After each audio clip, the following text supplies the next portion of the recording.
वो हमारा है presentation of data.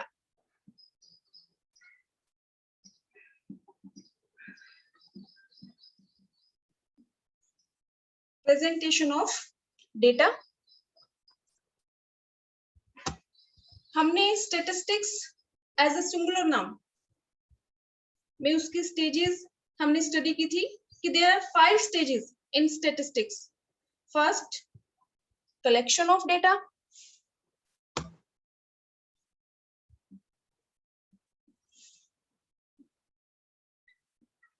Second, organisation of data या फिर क्लासिफिकेशन। और जो थर्ड स्टेज है स्टैटिस्टिक्स की वो है presentation. Presentation of data. Fourth stage analysis of data and fifth stage interpretation of data. तो पहली 2 स्टेज हम कर चुके हैं। Collection of data. Collection of data means कि जो इन्वेस्टिगेटर है वो सबसे पहले तो डिसाइड करेगा कि उसको सेंसस मेथड यूज करना है या सैंपल मेथड यूज करना है। अगर सेंसस मेथड यूज करना है तो जो भी इन्वेस्टिगेशन एरिया है या पॉपुलेशन है उसके सभी आइटम से रिलेटेड डेटा को कलेक्ट करेगा। और अगर सैंपल मेथड यूज कर रहा है तो सबसे पहले अपना सैंपल फ्रेम करेगा और जो भी आइटम सैंपल में वो सेलेक्ट करता है उनसे रिलेटेड डेटा को कलेक्ट करेगा। और उसके बाद कि सेंसस मेथड यूज करना है या सैंपल मेथड यूज करना है, ये डिसाइड करने के बाद फिर इन्वेस्टिगेटर डिसाइड करता है कि उसको direct personal investigation method use करना है या इनडायरेक्ट ओरल इन्वेस्टिगेशन यूज करना है या इंफॉर्मेशन फ्रॉम लोकल सोर्सेज या investigation through information through questionnaire और शेड्यूल या टेलीफोनिक इंटरव्यू। और उन मेथड्स का यूज करके इन्वेस्टिगेटर डेटा को कलेक्ट करता है। अब जो डेटा कलेक्ट होता है उसको हम अनऑर्गेनाइज्ड डेटा या फिर रो डेटा बोल सकते हैं। तो सेकंड जो स्टेज है वो है classification, organisation of data. In simple words data को क्लासिफाई करना into different series, individual series में या डिस्क्रीट सीरीज में या फिर कॉन्टिन्यूअस सीरीज में। तो उसको हम क्या कहेंगे? Classification, organisation of data. अब डेटा को क्लासिफाई करने के बाद जो इन्वेस्टिगेटर है वो डेटा को प्रेजेंट करता है। प्रेजेंट करना मींस डेटा को या तो टेबल की फॉर्म में प्रेजेंट करना या डायग्राम्स के थ्रू। आपने पहले भी प्रीवियस क्लासेस में किए होंगे बार डायग्राम, हिस्टोग्राम, पॉलीगन या अर्थमेटिक लाइन ग्राफ। तो हमारा जो अब नेक्स्ट चैप्टर है वो है presentation of data. Presentation of data means data को प्रेजेंट करना in the form of text, in the form of tables या in the form of diagrams. Bar diagram, histogram, pie diagram, polygon या जो graphs होते हैं उनके through present करना। तो प्रेजेंट करने का जो मेन पर्पस है इन्वेस्टिगेटर का वो क्या है? डेटा को ऐसे शो करना, exhibition of data in a clear and understandable form. यानी कि डेटा को ऐसे शो करना, उसका ऐसे एग्जिबिट करना ताकि देखने वाले को वो डेटा अट्रैक्टिव भी लगे और देखते ही उसको समझ में आ जाए। वैसे भी अगर मैं कहूँ कि आपको अपनी बुक के 10 पेज रीड करने हैं तो वो आपके लिए डिफिकल्ट होगा। लेकिन अगर आपको वही इंफॉर्मेशन आपको किसी टेबल की फॉर्म में मिल जाए या फिर वही इंफॉर्मेशन आपको ग्राफ के थ्रू मिल जाए तो डेटा को समझना, उससे कंक्लूजन ड्रॉ करना, उसको एनालाइज करना बहुत इजी हो जाता है। तो नेक्स्ट हमारा जो चैप्टर है वो है प्रेजेंटेशन ऑफ डेटा। और डेटा को जो प्रेजेंट करने के तरीके हैं वो है टेक्सचुअल, प्रेजेंटेशन,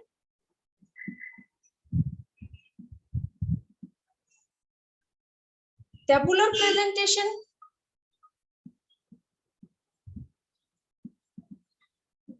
और डायग्रामेटिक, डायग्राम्स के थ्रू भी डेटा को प्रेजेंट किया जा सकता है। तो ये जो हमारा चैप्टर है, 5th chapter, presentation of data, इसमें हम स्टडी करेंगे textual presentation and tabular presentation की। तो सबसे पहले हम इसमें देखते हैं टेक्सचुअल प्रेजेंटेशन। जैसे कि इसके नाम से पता चल रहा है, टेक्स्ट की फॉर्म में डेटा को प्रेजेंट करना। टेक्स्ट की फॉर्म में मींस कि फॉर एग्जांपल मैं ये कहूं कि आपने ये डेटा सारा लिख रखा है जो भी अल्फाबेटिकली, इसमें कहीं कहीं अगर आप अपने डेटा को यूज कर दो कि 20% है, ये 500 वर्कर्स हैं, तो यहाँ पे ये इसमें से ये 35% है, तो टेक्स्ट जो भी आपका है, यानी कि आपकी जो बुक है फॉर एग्जांपल, उसमें जो भी आपका टेक्स्ट फॉर्म में जो भी लिखा हुआ है अल्फाबेटिकली, वो सारा आपका क्या है, टेक्स्ट। और उस टेक्स्ट के साथ ही अगर आप अपने डेटा को प्रेजेंट कर दें, अपनी जो न्यूमेरिकल इंफॉर्मेशन है उसको अगर आप प्रेजेंट कर दें, तो उसको हम क्या कहेंगे, टेक्सचुअल प्रेजेंटेशन। तो textual presentation means data in the form of text, data presented as a part of text, कि हम अपने डेटा को, अपनी न्यूमेरिकल इंफॉर्मेशन को, न्यूमेरिकल जो हमारे फैक्ट फाइंडिंग्स हैं, उनको हम टेक्स्ट के साथ ही प्रेजेंट कर दें, तो वो हमारा क्या है, टेक्सचुअल प्रेजेंटेशन। और इस टेक्सचुअल प्रेजेंटेशन को हम डिस्क्रिप्टिव प्रेजेंटेशन भी बोलते हैं।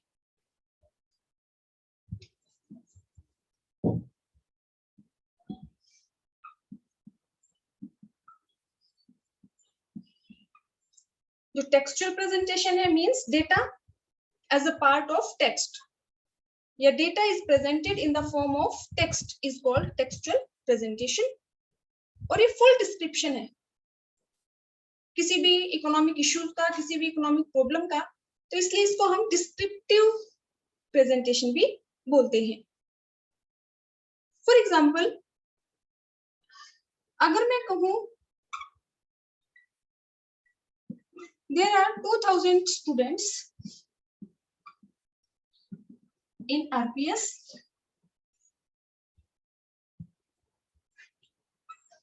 200 among them in class 11th, 400 among them in class 12th।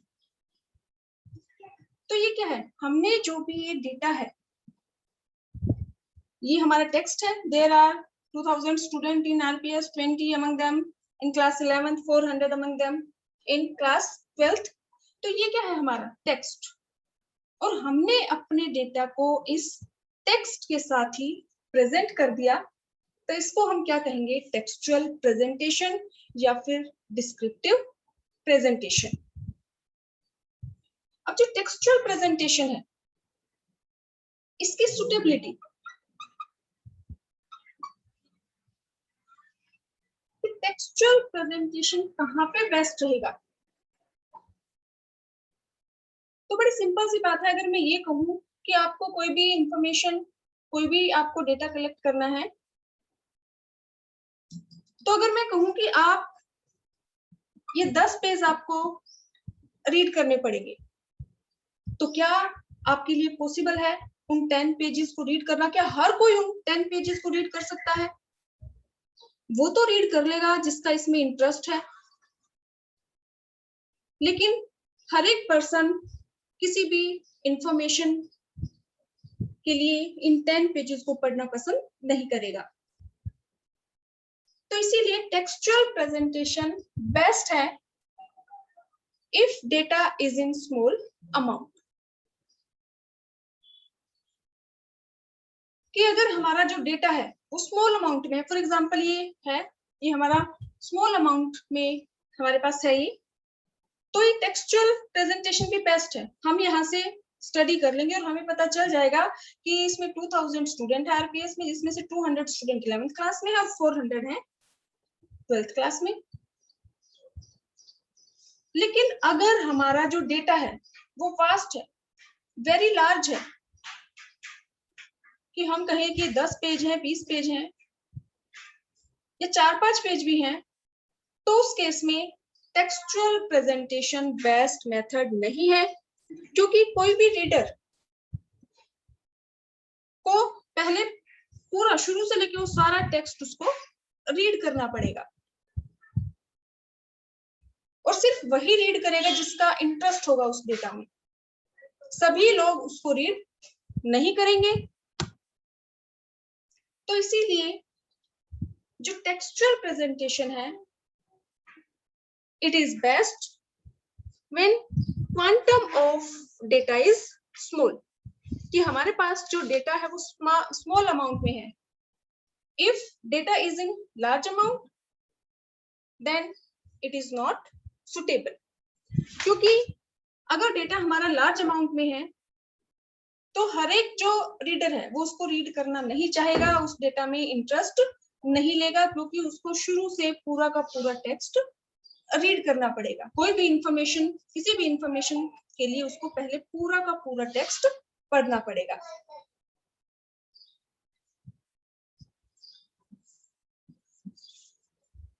Next जो टेक्सचुअल प्रेजेंटेशन है उसकी मेरिट्स आप कह सकते हो। मेरिट्स मींस कि जो टेक्सचुअल प्रेजेंटेशन है वो बेस्ट मेथड है if data is in small amount.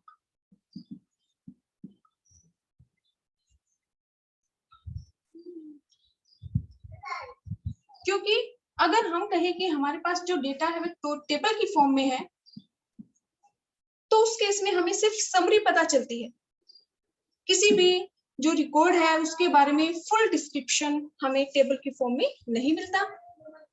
तो अगर हमारा जो डेटा है वो स्मॉल अमाउंट में है, तो उस केस में हमारा जो टेक्सचुअल मेथड है इट इज बेस्ट मेथड, क्योंकि उसमें हमें जो भी हमारा डेटा है उससे रिलेटेड जो भी अदर इंफॉर्मेशन है वो भी हमें मिल जाती है,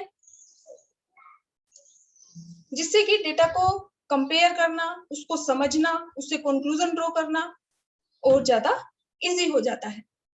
लेकिन अगर हम बात करें इसकी ड्रॉबैक की, इसकी लिमिटेशन की, तो जो टेक्सचुअल मेथड है वो बेस्ट मेथड नहीं है in case of large amount of data.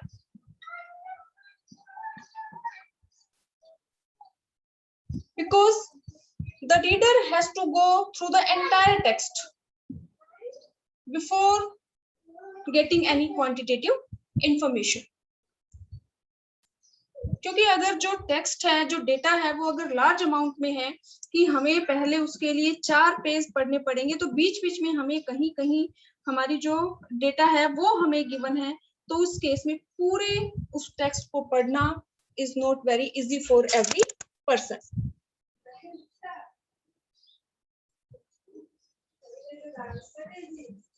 Next हमारा जो टॉपिक है बड़ा सिंपल सा ये टॉपिक था आपका, टेक्सचुअल प्रेजेंटेशन।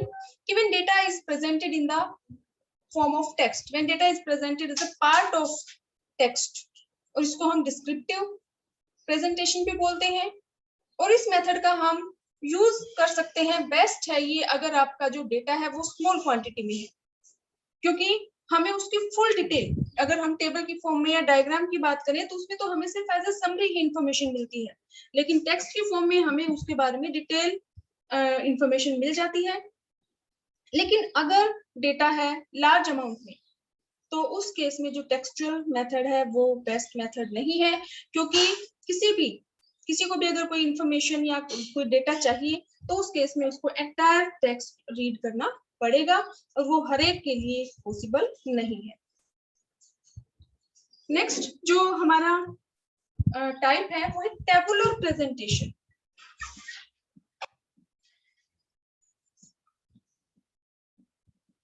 जैसे कि इसके नाम से पता चल रहा है, tabular presentation means when data is presented in the form of tables is called tabular presentation या फिर टेबुलेशन भी हम इसको बोल सकते हैं।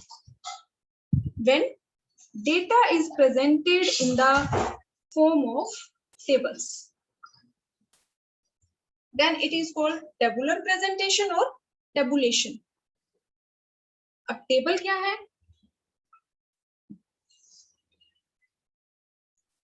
टेबल है group of rose and columns. Table क्या है? Group of rose and columns. जो हमारे वर्टिकल जो ये लाइंस होती हैं, वर्टिकल डाइसेक्शंस, ऐसे लंबे वाले जो हैं, ये हमारे होते हैं कॉलम। और ऐसे ये जो हमारी हॉरिजॉन्टल जो हमारी ये लाइंस हैं, हॉरिजॉन्टल जो डाइसेक्शंस हैं, ये हमारी क्या होती हैं? रोज। और जो हमारा ये एक पार्ट है इसके बीच का, ये जो रेक्टेंगल एरिया जो भी हमारे बन रहे हैं, इनको हम क्या बोलते हैं? सेल। तो टेबुलर प्रेजेंटेशन क्या है? When data is presented in the form of table, it is called tabular presentation या फिर टेबुलेशन। टेबल क्या है? Group of rose and columns. इसमें जो हमारे कॉलम्स हैं, ये जो वर्टिकल जो डाइसेक्शंस है, वर्टिकल जो लाइंस हैं, इनको हम बोलते हैं first column, second column, third column. और जो हमारे हॉरिजॉन्टल डाइसेक्शंस हैं, ये हमारी क्या है? रोज।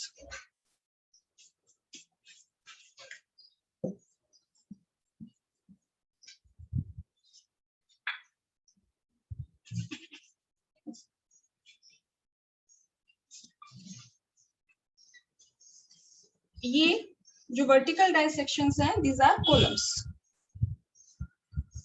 ये first column, second, third, fourth, fifth, sixth, ये हमारे कॉलम है। और ये जो हमारी हॉरिजॉन्टल जो डाइसेक्शंस हैं, हॉरिजॉन्टल जो लाइंस हैं, ये हमारी क्या है? Rows. First row, second row, third row, fourth row, fifth row. और इसको हम क्या कहेंगे? टेबल। अब सबसे पहले टेबल में हम क्या लिखेंगे? Table number. हम कह सकते हैं कि पार्ट्स ऑफ अ टेबल या फिर कंपोनेंट्स ऑफ अ टेबल। तो सबसे पहले हम लिखेंगे टेबल नंबर। अगर हमने सिर्फ एक ही टेबल बनाई है तो आप चाहे टेबल नंबर लिखो ना लिखो, लेकिन अगर हमारी एक से ज्यादा टेबल है तो उस केस में हम सबसे पहले लिखेंगे कि टेबल नंबर 1 है, 2 है, 3 है या 4 है। उसके बाद हम लिखेंगे टेबल का टाइटल। टाइटल मीन्स कि फॉर एग्जांपल 11th कॉमर्स की टेबल है तो हम यहाँ लिखेंगे 11th कॉमर्स। 11th साइंस की है तो हम यहाँ लिख देंगे 11th साइंस। 12th आर्ट्स की है तो हम यहाँ लिख देंगे 12th आर्ट्स। यानी कि टाइटल जिससे हमें पता चल सके कि जो हमारी टेबल है ये किस चीज की है। देखते ही हमें पता चल जाए कि इस टेबल में जो डेटा है वो किससे रिलेटेड है। तो जो भी हमारा टाइटल है वो बोल्ड लेटर्स में होना चाहिए। बोल्ड मीन्स कि अगर मैं कहूँ बोल्ड, ये थोड़ा सा dark, bold 11th commerce. Means थोड़ा सा ये बोल्ड कि थोड़ा सा डार्क, और नॉर्मल जो हमने लिखा है उससे थोड़ा सा उसकी जो हम ये कहेंगे थोड़ी सी मोटाई, मीन्स थोड़ा सा ज्यादा इसको हम ये कर देंगे तो ये बोल्ड। तो हमारा जो टाइटल का नेम है वो बोल्ड लेटर्स में होना चाहिए ताकि वो जो रीडर है जो उस टेबल को देख रहा है उसको अट्रैक्ट करे। और जो वो टाइटल है वो ऐसा होना चाहिए कि देखते ही इस टेबल के बारे में हमें पता चल जाए कि हमारी जो टेबल है वो किस चीज से रिलेटेड है। तो सबसे पहले टेबल में होगा टेबल नंबर, उसके बाद उसका टाइटल इन बोल्ड लेटर्स कि थोड़ा थोड़ा डार्क, सबसे अलग दिखे कि हाँ ये इस टेबल का टाइटल है। उसके बाद हम लिखते हैं head note. Head note means कि जो टाइटल है वो हमारा बोल्ड होगा लेकिन शॉर्ट होगा। जो टाइटल है वो बहुत ज्यादा लेंथी नहीं होना चाहिए, शॉर्ट में होना चाहिए। अब अगर टाइटल से रिलेटेड कोई भी एक्स्ट्रा इंफॉर्मेशन है कि टाइटल से हम अगर कंप्लीट इंफॉर्मेशन ना दे पाए तो उस केस में हम हेड नोट का यूज करते हैं। और टाइटल से रिलेटेड कोई भी एक्स्ट्रा इंफॉर्मेशन है तो वो हम देते हैं यहाँ हेड नोट में। तो एक तो टाइटल से रिलेटेड कोई भी एक्स्ट्रा इंफॉर्मेशन है वो हम यहाँ पे देंगे। इसके अलावा यूनिट्स हम भी जो भी यूनिट्स हम यूज कर रहे हैं इस टेबल में, कि फॉर एग्जांपल अगर हमारा यहाँ जो भी डेटा है वो हमारा है लैक्स में, तो उस केस में हम अपने टेबल में लिख देंगे 5, यहाँ लिख देंगे डेटा इन लैक्स। तो it means 5 lakh, 6 means 6 lakh. तो हमें यहाँ पे फिर इसकी यहाँ पे बाद में 0 लगाने की जरूरत नहीं है, क्योंकि हमने यहाँ पे हेड नोट में ऑलरेडी दे दिया है कि जो हम यूनिट्स यूज कर रहे हैं वो किस चीज में है, लाख में है या करोड़ में है या डॉलर्स में है या रुपीज में है। तो वो इन्फॉर्मेशन हम यहाँ देंगे हेड नोट में। तो सबसे पहले टेबल नंबर, फिर टाइटल और उसके बाद हेड नोट। हेड नोट में हम देंगे टाइटल से रिलेटेड कोई भी एक्स्ट्रा इंफॉर्मेशन, प्लस में जो भी यूनिट्स हम यूज करेंगे टेबल में कि हमारा जो डेटा है वो लाख में है